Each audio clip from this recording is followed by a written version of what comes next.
আজকে আমি বিলুপ্তপ্রায় জীব নিয়ে কথা বলবো। এটা বায়োলজির চ্যাপ্টার 12 এর কিছু ক্লিপ। প্রথমেই বলি বিলুপ্ত যে জীবগুলা সেটা আসলে কি। প্রকৃতিতে যে সকল জীব পূর্বে ছিল কিন্তু বর্তমানে তাদের কোনো অস্তিত্ব পাওয়া যায় না, সে সকল জীবদের বলা হয় বিলুপ্ত জীব। যেমন আছে এখানে ঠেসমূল, এরপরে শ্বাসমূল আছে, এগুলো চিত্র দেওয়া, জরায়ুজ,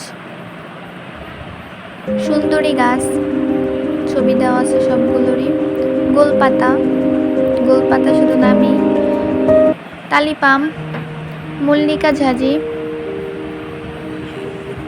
এখানে আছে খুদে বড়লা, করুদ, পরে দেখতে সুন্দর রোটেলা, জংলি গোলাপ। এখানে উপস্থিতকৃত সবগুলো উদ্ভিদই প্রায় বিলুপ্ত, এখন আর এগুলা দেখা যায় না।